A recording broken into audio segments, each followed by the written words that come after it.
What's up, everyone? Welcome back to the channel. Green Bay Packers training camp day 1 is in the books. So in today's video, I want to give you guys a recap of everything that happened in practice today. Now, I also did just release a video going over the practice highlights. So if you want to go watch that, simply click the link right above. I'll be doing practice highlights and practice recap every single day of Packers training camp. So if you're a new viewer, definitely go down and click the subscribe button so you can stay in the loop with everything Green Bay Packers right here on this channel. All right, so let's waste no more time and dive right into the practice notes. So first off, this was obviously day 1 of training camp, and there was no pads today. It hasn't really been released when the Packers padded practices will be, but I'll say I am super excited for it. I cannot wait for the pads to come on, but today was a non-padded, pretty light practice. I think it ran right around 90 minutes. So pre-practice, Matt LaFleur had a press conference. Didn't go over much, but he did mention that David Bakhtiari is going to continue to have a modified practice schedule. So kind of that on or off schedule. So even tomorrow, maybe David Bakhtiari doesn't end up practicing. And this is going to be a thing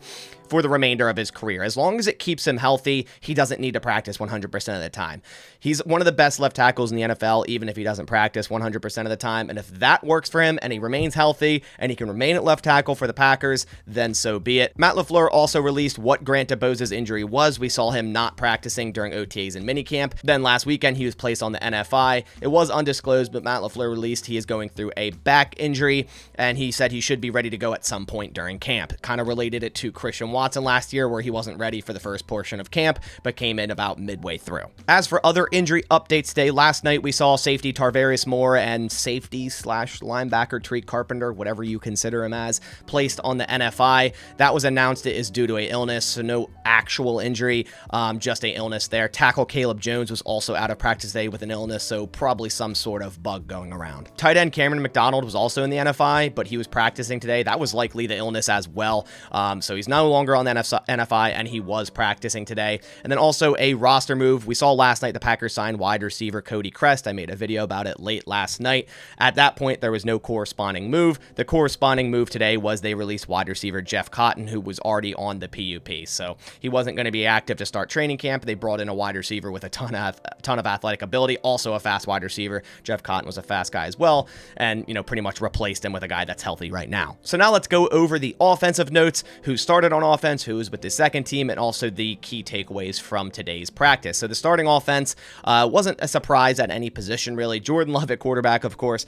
Aaron Jones at running back. As for tight end, they kind of ran a 12 personnel at the beginning, so it was Josiah DeGuara and Luke Musgrave with the ones at tight end in that 12 personnel. The two wide receivers was Christian Watson, Romeo Doubs, no surprise there. As for the offensive line, it went David Bakhtiari at left tackle, Elton Jenkins at left guard, Josh Myers at center, John Runyon Jr. at right guard, and Zach Tom at right tackle. So we'll keep an eye on that tomorrow. If they're going to put Josh Nijman with the ones at right tackle, like they did all of OTAs and minicamp, they kind of switched off every other day at starting right tackle with the ones. So it'll be very important to note if Zach Tom remains with the ones at right tackle, meaning he likely will end up winning that job. I see him winning that job, but we have a lot of camp to go. But Zach Tom started with the ones at right tackle. With Caleb Jones out today with that illness, Rasheed Walker took snaps at left tackle too, so nice to see him finally, get some heightened snaps at second team there.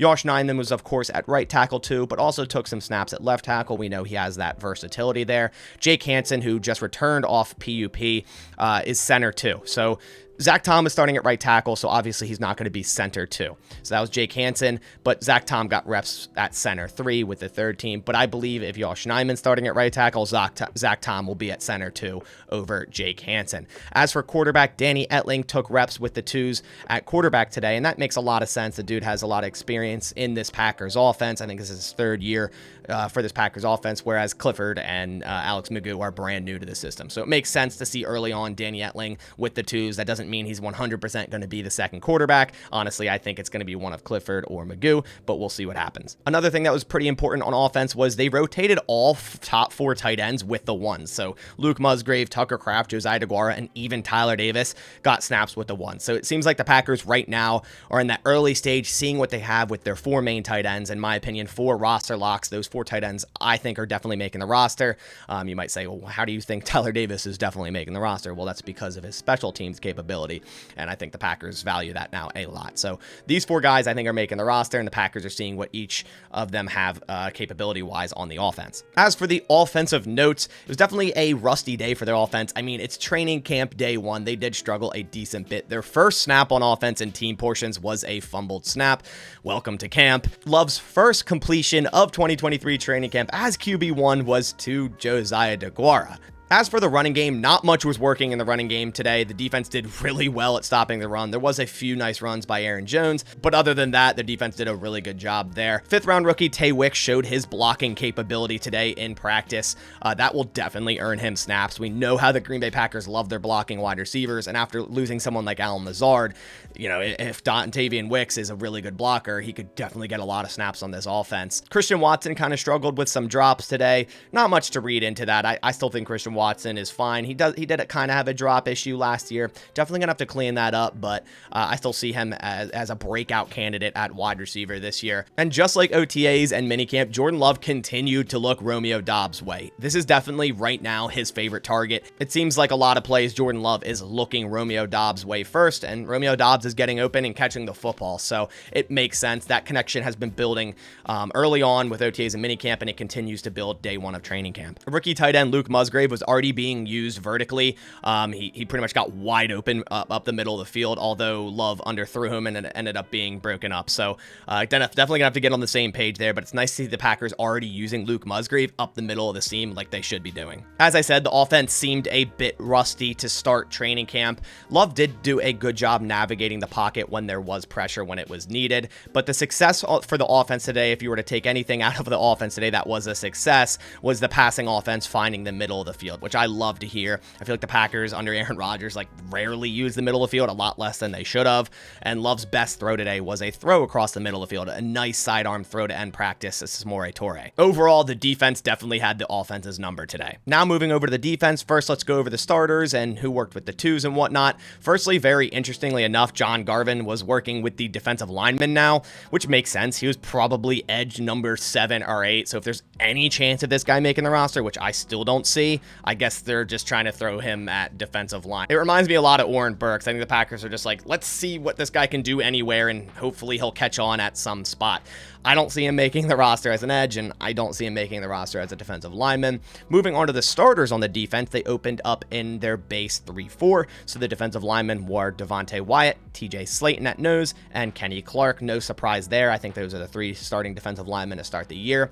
As for edge, we know Preston Smith's a starter. To start this training camp, the other edge that started was Justin Hollins. I've been talking about him a lot, saying I think this guy will be the quote-unquote starter at edge week 1, but I think there's going to be a lot of rotation there. But it showed today he started at edge opposite Preston Smith. Inside linebackers, no surprise, Devondre Campbell and Quay Walker. Cornerback, no surprise, Jair Alexander and Rasul Douglas, with Nixon in the slot when they switched to nickel. Rudy Ford and Darnell Savage at safeties, that remains the same from OTAs and minicamp. And when Nixon came in at nickel, Devontae Wyatt jumped out of the defensive line.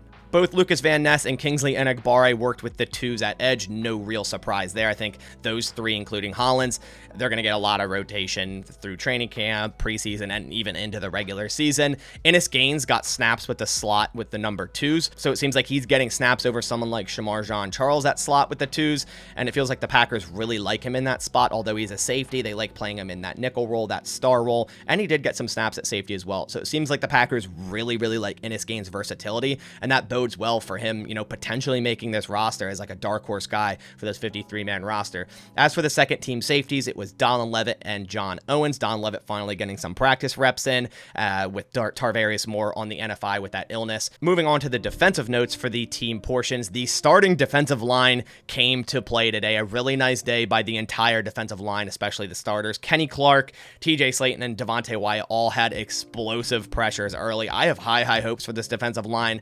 I feel like there's so much versatility on it and a lot more talent with the drafting of, Colby Wooden, Carl Brooks. I think I'm really hyped for this defensive line. I think they'll be a lot better this year. The run defense also looked really good today, as I said, during the offensive portion, stopping multiple runs for no gain or in the backfield, and there's no pads on, so it only takes so much out of this. Take it with a grain of salt. Once the pads come on, we'll see how the true trenches are, but today the defensive line definitely won. Anthony Johnson Jr. also had a really nice run support play today on defense. That's where I see him converting to, as that run support safety we kind of lost in Adrian Amos. If he ends up getting snaps on the defense, that's what he's going to be. When I watched his tape at Iowa State, this guy showed a lot of nice downhill ability, stopping the run, a nice tackler, a hard hitter. So if he gets defensive snaps, which I think he will by like mid-season, that's definitely the type of safety they're going to use him as. And Jair likely had the play of the day and the player of the day. He has looked fantastic as expected. We know what we have with Jair Alexander.